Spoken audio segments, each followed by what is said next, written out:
तो वही किसी दोस्त ने पूछा है कि मेरे सामने एक प्रश्न है कि शादी करूं कि ना करूं। और शादी तो मैं नहीं करना चाहता, लेकिन एक सवाल आता है कि बुढ़ापे में तब मेरी देखभाल का क्या होगा? मैं अकेला पड़ जाऊंगा।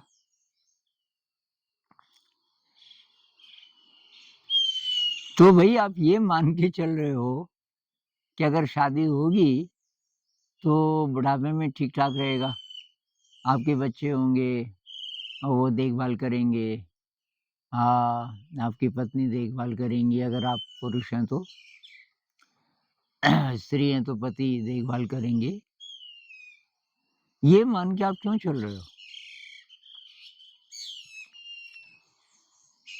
पहली बात कि ये जो माता-पिता को अनाथ आश्रम में भेज देते हैं ना, थोड़ा स्टडी करो, क्या उन्होंने अपने बच्चों की देखभाल नहीं की थी ढंग से? या पढ़ाया-लिखाया नहीं था? ऐसा नहीं है। बहुत सारे ऐसे बच्चे जिनके लिए माता-पिता ने क्या-क्या कर दिया, जितना वो कर सकते थे, और पढ़ाई-लिखाई ठीक-ठाक की, सेटल हो गए, और अब माता-पिता और बूढ़े हो गए और बूढ़े हो गए। अब वो उनका कोई इंतज़ाम या तो करना नहीं चाहते या कर नहीं पा रहे, उनको अनाथ आश्रम में डाल देते हैं।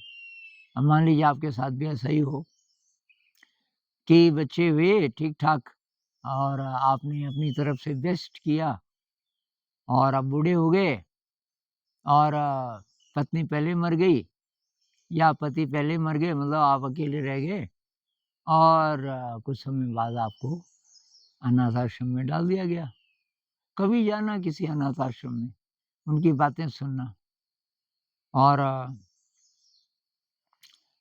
उनमें से बहुत सारे हैं जो रोएँगे और बोलेंगे कि यार हमने तो पूरी ज़िंदगी लगा दी इन बच्चों को इंसान बनाने में, अब देखो। लेकिन बात ये है कि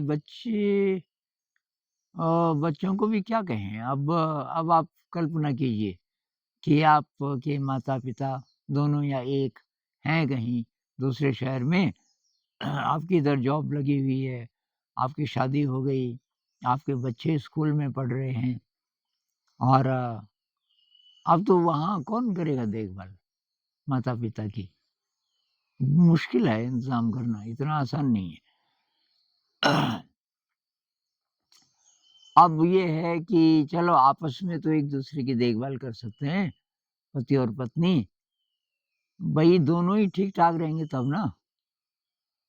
तो मैं एक परिवार को जानता हूँ, और जानता भी कैसे हूँ कि वो जो बूढ़े जी थे, बूढ़े जी मेरे पीछे पड़ गए। मैं तो कभी-कभी जाता था घर अपने गाँव, तो जैसे ही मैं गया बूढ़े जी आ गए, "हाँ भाई कहाँ है? आनंद कहाँ है?" तो मैं आया, "मेरे लिए हुक्का भर।" वो गाँव में हुक्का होता है ना एक। अच्छा, मैंने कहा ठीक है, और कि बस इधर-उधर मत जाना, तेरे से बात करनी है।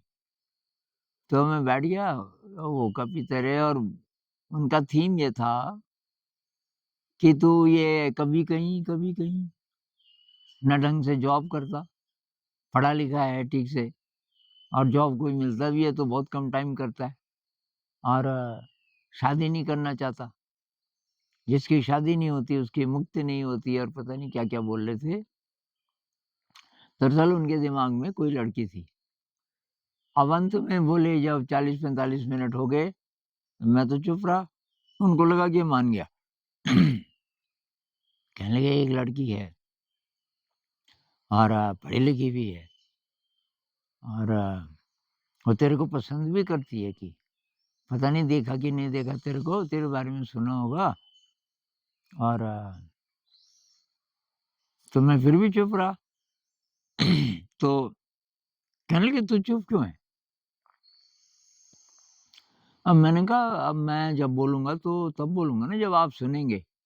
इतनी देर आपने बोला, मैंने सुना। अब मैं इतनी देर तो नहीं बोलूँगा। पर आप अब बीच में नहीं बोलेंगे, आप चुपचाप सुनेंगे। अच्छा कि बोल। मैंने कहा आप ये बताओ, आपकी शादी कब हुई थी? अरे मेरी शादी से क्या लेने देना तुझे? नहीं, मैंने कहा ना, मेरे सवालों का जवाब दो आप बिल्कुल सही-सही। कि यार वही 20-22 साल का था। अच्छा, मैंने कहा कल्पना करो कि वो आपकी शादी होने वाली है और भगवान जी आपके सामने उसको लेके आते हैं, काकी को। तो गाँव में काका बोलते हैं चाचा को, तो ये वैसे काका थे। मैंने कहा काकी को लेके आते हैं, आँखें बंद करो, देखो उसका रूप जब शादी हुई थी, कितनी सुंदर थी।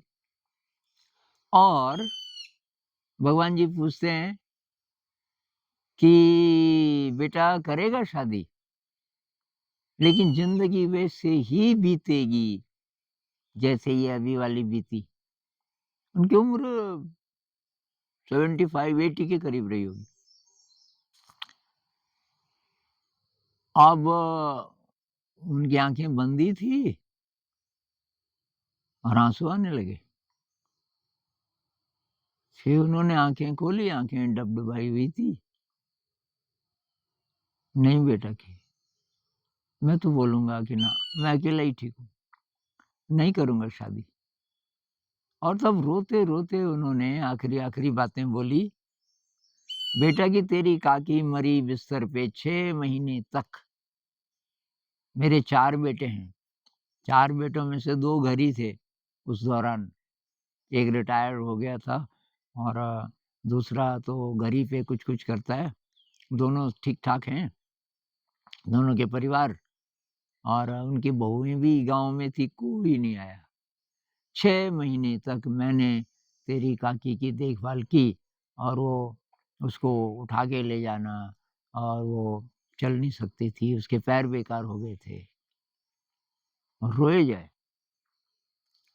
अब कि देख, काकी तो चली गई और मेरे 2 बेटे की बहुत बड़े-बड़े कारखाने हैं उनके। वो इंडस्ट्रियलिस्ट से 2 काफ़ी पैसा कमा रहे थे। और कि मेरी जो चाय है ना, चाय के लिए दूध नहीं है, बहुत बार चीनी नहीं है और किसी को ख़्याल नहीं है। और कि तेरी काकी के सारे गहने बिक गए, इनको पढ़ाने में हमारे पास कहाँ थे पैसे। और मैंने की मेहनत मज़दूरी की, मैं तो पढ़ा लिखा था नहीं, और इनके लिए सब कुछ किया जितना हमसे बन पड़ा, और अब ये सब ठीक-ठाक हैं। ठीक, बेटा की तू शादी मत कर। तुझे पता नहीं कैसे पता चल गया पहले ही। और गए मेरे माँ के पास। कहने लगे कि हम झूठ बोलते हैं अपने बच्चों से। उनको ये नहीं बोलते कि इसमें कितना दुःख है। तो ख़ैर, अब आप बोलोगे भाई सभी परिवार ऐसे थोड़ी होते हैं। ये भी हो सकता है, लेकिन फिर भी कब तक कोई साथ देगा? चलो बुढ़ापे में है कोई देखभाल करने वाला। अब मृत्यु के क्षण आ गए, साँस उखड़ने लग गई। अभी अ, सब रिश्तेदार वग़ैरह आ गए, सबको इन्फॉर्म कर दिया गया कि ये जाने वाले हैं, बूढ़े जी या बूढ़ी जी जो भी। और बीच-बीच में लोग अंदर आ रहे हैं, भाई देख तो ताऊ जी की साँस चल रही है कि नहीं चल रही। और कहते हैं उस समय हमारी अतीन्द्रिय शक्तियाँ जाग जाती हैं। आप अंदर हैं, आपकी आँखें बंद हैं, लेकिन बाहर आपको दिख रहा है। ऐसा होता है कि मरते समय बाहर लोग आराम से गप-शप कर रहे हैं, खूब हँसी-मज़ाक चल रहा है, चाय-वाय चल रही है।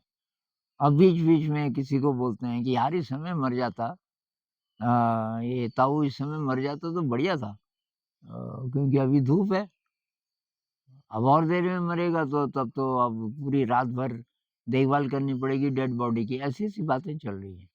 कोई दुखी नहीं लग रहा है, आपके मरने से किसी को दुःख नहीं हो रहा है।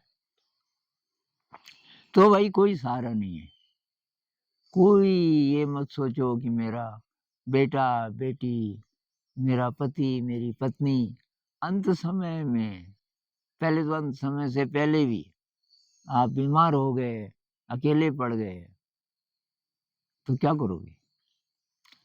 ये मेरे को भी बोलती थी मेरी माँ कि भई बुढ़ापे में मैंने कहा यार मेरा विश्वास तो इस पे है नहीं और मैंने तो सोचा हुआ है, ब मेरा तो उसको आप डिवाइन साथी कह लो, हायर सेल्फ कह लो, अपने ही अंदर वो शक्ति है जो लाई इस दुनिया में, वो जब ले जाना चाहेगी, ले जाएगी। बस ध्यान करेंगे, ध्यान में बैठ जाएँगे, खाना-पीना छोड़ देंगे, क प्राण निकलेंगे जब भी निकलेंगे।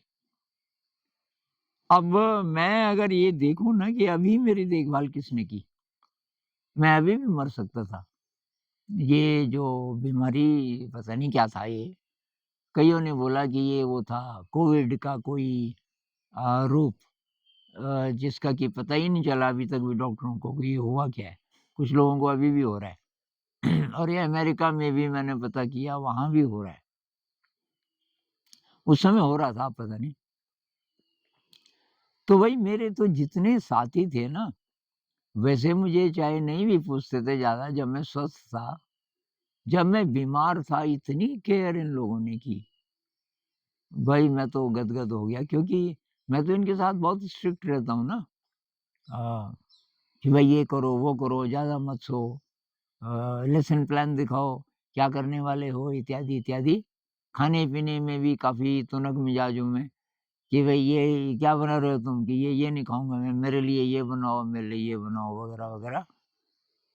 और अब जब बीमार हो गया, एकदम असहाय हो गया, तब पता चला। तब मुझे कुछ नहीं बोलना पड़ता था इनको। मैं जैसे ही मन में बात आती थी, वैसे ही ये लोग आ जाते थे। "भाई सर जी आप क्या खाओगे? हम तो दला चना की दाल बना रहे और भात बना रहे, आप क्या खाओगे?" और मेरे भी बोलने से पहले थोड़ा सूप बना दें आपके लिए, थोड़ा ये जो उनको पता था क्या-क्या पसंद है इसको। और इतनी ज़्यादा देखभाल मेरी हुई, मुझे लगता है किसी राजा-महाराजा की नहीं हो सकती।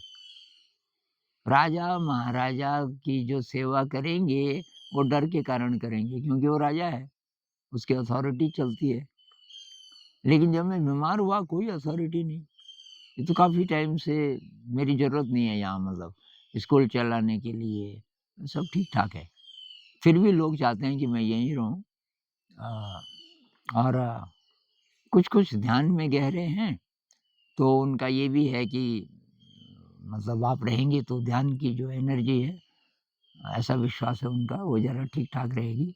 ख़ैर जो भी हो लेकिन बहुत ज़्यादा मेरी देखभाल इन लोगों ने की और 10-12 लोग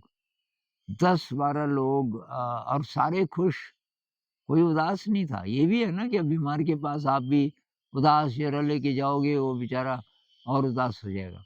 एकदम खिले हुए, सबको विश्वास था, सर जी ठीक हो जाएँगे और मेरे को भी था, मेरे को भी विश्वास था और डॉक्टर भी ऐसी मिली कमाल की और उन पे मेरा विश्वास आ गया 100% और भाई ऊपर वाला कह लो, हायर सेल्फ कह लो, ब्रह्म कह लो, कोई शक्ति जो अपने ही अंदर है और उसको हम एक्सेस कर सकते हैं अपनी मेहनत से मतलब ध्यान से, अच्छे कर्म से, सेवा से हम ज़्यादा अपने अंदर की शक्ति को एक्सेस कर सकते हैं। जैसे-जैसे हम वो करते हैं सारे डर खत्म हो जाते हैं। सारे डर खत्म हो जाते हैं, बीमारी का, मृत्यु का, कुछ भी हो जाए, शरीर को वैसे भी जाना ही है। तो वही मेरा तो ये विचार है कि अगर आपको शादी का आकर्षण नहीं है, इसलिए तो मत करो कि अंत समय में देखभाल होगी, ज़रूरी नहीं। अच्छा और बात करेंगे कभी?